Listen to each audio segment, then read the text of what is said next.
Hello and welcome back to KTB Creates.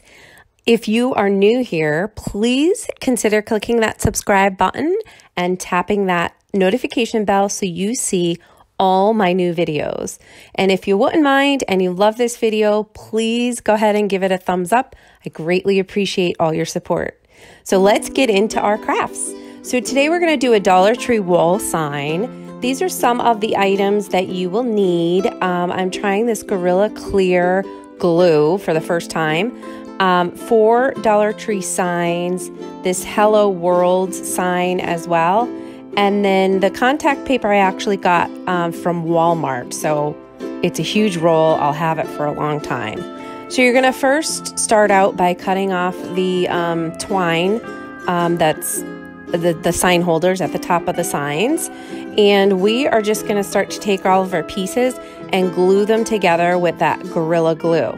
Now, it's funny, after I put this all together, I kind of realized you could really do this project with a piece of foam board, but I obviously wanted to do the harder way. So just a little tip for you guys. So we're gluing this all together with our Gorilla Glue, and then you are going to find all kinds of random objects all over your house and just place them on them just to weigh it down so that they stay in place.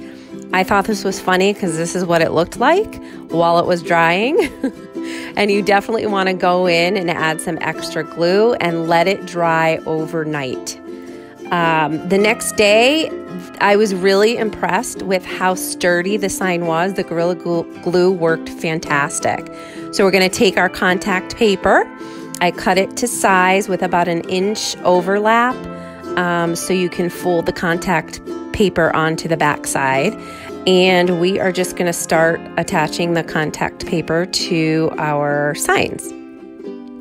And I peel it little by little just to make sure that there's no bubbles and you get a nice smooth, it adheres nice and smoothly. And then I flip it over and I like to cut my corners out so that there's not a lot of bulk in the corners whenever you're working with paper or contact paper. This works really well. So you're just gonna seal up your edges and fold all of your edges over onto the back side.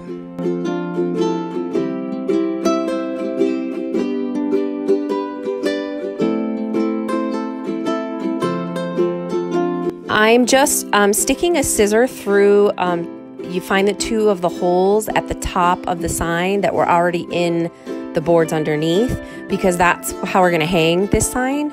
I'm gonna put some twine in them later on. Then I'm just gonna take my Hello World adhesive and I'm marking it with a pen just so I know where to place it once I peel it off.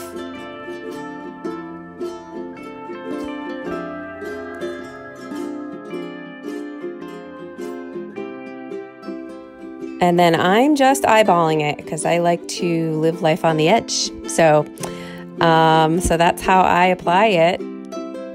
And I think it looks really, really cute. It came out really well.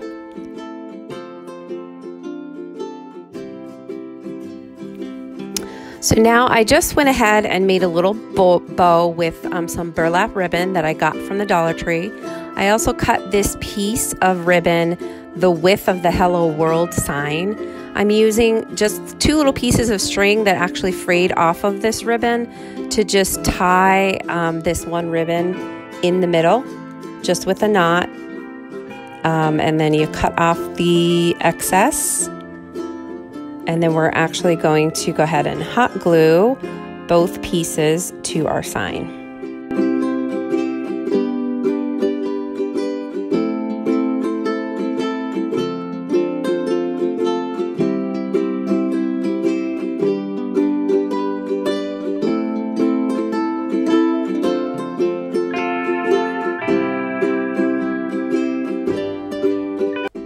I decided I didn't like this bottom piece hanging, so I went in and just kind of bunched it up and just hot glued the edges a little bit to stick to the sign, and I like the way that looks much better.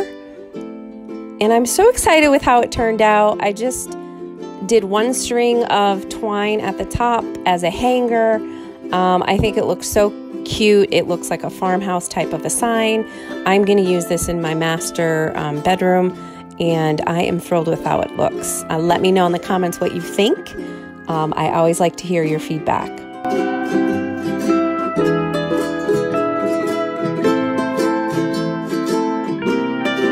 So the next project is another painted tier tray. This was only $3. I needed something to hold my jewelry, so I picked up these pieces at the Dollar Tree. Those trays are in the wedding section, and a little glass candle holder. They're always useful. I always usually try and have extras laying around. And I'm just going to take this chalk paint. It's Craft Smart in a French teal color because this actually matches my master bedroom. And I am going to apply, I think I ended up doing 3 coats of this paint. You want to make sure you get in all the little grids, so the foam brushes are really helpful to use in this project. And I just went ahead and painted all 3 pieces. I did, at the end, I did seal it, and I'll show you a picture of it. I have my favorite sealer is a spray paint. It's Rust-Oleum clear satin finish. And the reason why I like to use that is just to, it seals the piece, but you know, a lot of times when you're using chalk paint on plastic, it chips really easily, or if like you scratch it with something, it'll scratch really easily. So it's really important to actually seal these pieces. So that is what I use to seal them. And this is the tier tray all finished. I glued it together with some E6000, and I think it's just a cute way to just, you know, take off your jewelry and leave it there, pieces that you might wear a lot or whatever the case is, and I love how it turned out. Thank you so much for watching today. I hope you enjoyed these fun, quick, and easy DIYs. If you wouldn't mind leaving in the comments below, let me know if there's any DIYs that you are interested in seeing. I'd love to create some new content specifically for you. And thanks again. Have a great day.